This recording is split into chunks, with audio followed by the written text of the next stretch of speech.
Well, joining me live is the Minister for Indigenous Australians, Malarndirri McCarthy, who was there yesterday. And Malarndirri McCarthy, thanks for your time. What do you make of Matt Cunningham's commentary there that your government's been burnt by the Voice result and you're not going to be too ambitious when it comes to Indigenous affairs? Good morning, Andrew, and good morning to your viewers across the country. One of the things that was also said yesterday was from Jawa Yunupingu, Andrew, when he said that both he and the Prime Minister had shed a tear, and Jawa is the one who now heads the Gama Festival. And he said that when he spoke to the strong crowd there, that after the referendum, they knew they had to move on and move forward.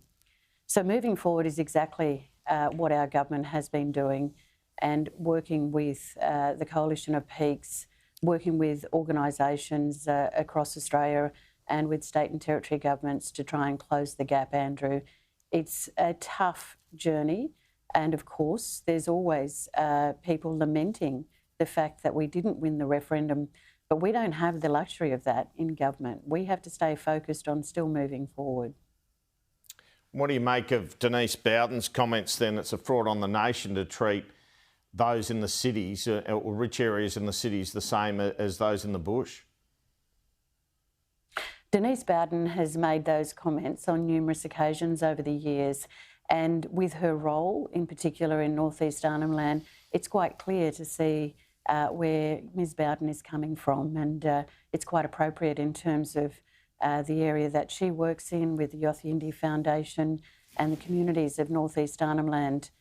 What I'm mindful of as I travel across the country as the Minister for Indigenous Australians is we have to reach out to all Indigenous people, and it is a challenge, you know, to try and find that balance. It's an important one, and it's one I'll continue to keep working on.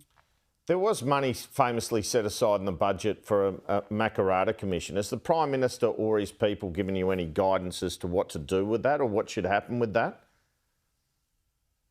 Well, I've been on the record only recently as well, Andrew, since the election, looking at what's going on in Victoria in particular with the Europe Commission, the walk that Travis Lovett, the Commissioner of the Europe Commission, took to deliver that report to the Victorian Government. You have the People's Assembly in South Australia, Andrew. You also have the Voice to Parliament already established in South Australia. When they go to an election in March, it will actually be the first time that South Australians will vote not only for a new government or the same government in South Australia, they will also be voting for their voice representatives. And in New South Wales, there's work being done. So I'm looking at all of those things. There is an opportunity to start to think about where we sit at the Commonwealth level and what our roles are, and I won't shy away from that. Do you believe the federal government will establish a McCarthy commission at any time in this term or next? There are calls always for truth-telling, Andrew. Truth-telling is really important for First Nations people in our discussions right across the country. We saw even at last year's Gama Festival, the Northern Territory Police Commissioner apologise to the people of the Northern Territory and First Nations people. Truth-telling is a significant part of wanting to achieve a better relationship here in this country in terms of the past, but also in terms of trying to move forward. So you're always going to hear those calls for truth-telling. Yeah, but my question was, do you think the federal government will establish that commission, or at the moment it's on ice? Well, as I've said to you, that I'm looking at what's going on in Victoria and in South Australia and in New South Wales, and I'm open to listening to what people are calling for, and I will make those decisions in due course if I need to. But it's a conversation that I'll also have with my Cabinet colleagues as much as it is a conversation that I have with Aboriginal and Torres Strait Islander people across the country. See, it seems fair to say that because of the Voice result, we're as far away from a McCarthy commission or indeed a treaty as we've ever been, aren't we? We're a long way from a treaty, aren't we? The PM's got no enthusiasm for that now. The Voice was always about a voice to the Parliament to enshrine it in the Constitution, and the Australian people convincingly said no to that. So naturally, we've moved with what was the status quo, and people have mentioned that, and that is the national agreement on closing the gap, Andrew, and that is really where our direct focus is right now. Well, let's talk about the Productivity Commission's update on the Closing the Gap report out last week. It found governments are on target in only 4 of 15 areas, and that outcomes actually continue to worsen in 4 areas, including adult incarceration and early childhood development and suicide. What do you see as the reasons for the failures in those areas? Well, naturally, each cabinet around the country in every state and territory parliament signed up to this agreement under Scott Morrison and then Minister for Indigenous Australians, Ken Wyatt. It's an agreement that every cabinet minister is actually responsible to as well. So when I have the conversations with the Coalition of Peaks, there are 80 peaks and they represent 800 members around the country, and the conversations I have with Indigenous Australians ministers, what I say in those joint council meetings with Pat Turner as co-chair is that we have to make sure that the whole cabinet takes responsibility. Excuse me, Andrew. It's also about my own cabinet colleagues also being a part of that responsibility, as you saw on the weekend with Jason Clare as Education Minister out at Garma. We saw Michelle Rowlands, the Federal Attorney General Minister, out at Garma, as well as Murray Watt and Tanya Plibersek, the largest contingent of cabinet ministers, and I do thank them for joining me and the Prime Minister out there, because they know, as I do, that it is a collective responsibility on all of us to reach those targets.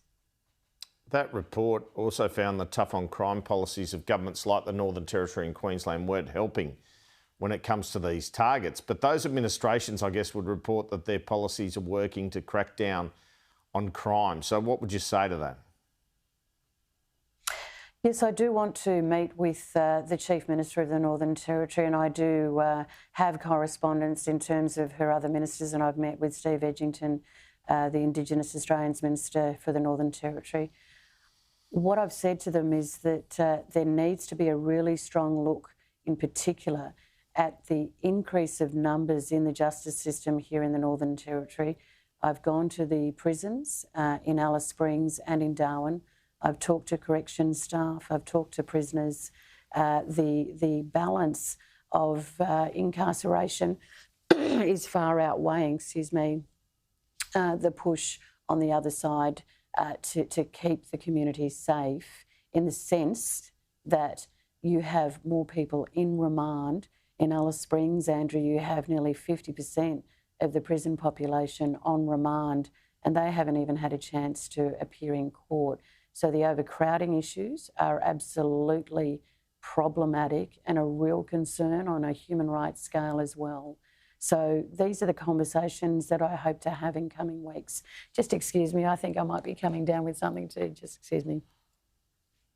It's certainly been through the Parliament, hasn't it? The PM's got it, as Matt Cunningham mentioned, a cold or flu. I'll try and keep my distance from all the politicians, I think. Now I hope you recover from that. Thanks for coming on. But just on that point you raised, your colleague Marion Scrimgeour actually said earlier this month that the Commonwealth money given to the Northern Territory government for Indigenous affairs issues should be audited. Do you agree with that call? Well, that's a follow-on from conversations that we had through the election, that all of the Commonwealth funding to the Northern Territory should be under scrutiny. And it's actually a call that's growing much louder now in regards to even the Indigenous organisations calling for where is the money that's supposed to go directly to family and domestic violence services, where's the money that's supposed to go to the policing numbers, where's the money that's supposed to go to the reinvestment in terms of justice issues, where is all of that going? And that would be included in any kind of call for audits to the Northern Territory government as a whole. What I want to say to people who are really pushing this now, in particular the concerns around the high incarceration rates, is that we understand at the Commonwealth level that we do fund nearly 80% of the Northern Territory's budget. And that is for all Territorians. And so we have to be responsible, Andrew, in the way we respond to those particular calls. And Micaiah Cash and the West Australian Liberals have called for an end to welcome to country ceremonies at official functions. What do you make of that? Well, as the Prime Minister said at Garma, you know, it is a dry gully to keep belling the cat on this. It really is unfortunate, I think, that that's all they can concentrate on. Excuse me. So it's, you know, the Australian people have moved on. They voted overwhelmingly for a Labor government in the Australian Parliament with the numbers that we have, and we're just getting on with doing the business of keeping our country together. What do you think a welcome to country ceremony does for Aboriginal people and for non-Aboriginal people? What do you see as the benefit of it? Look, sure, I can talk as a Yanyuwa Garawa person, Andrew. You know, I feel very proud to hear the names of different First Nations peoples when I go to different areas across Australia. I want to understand who those people are. You know, as a Yanyuwa Garawa woman, you know, our people would always respectfully call out moving into the lands of other people, knowing that it was a form of really important respect. So for me, it really comes quite naturally.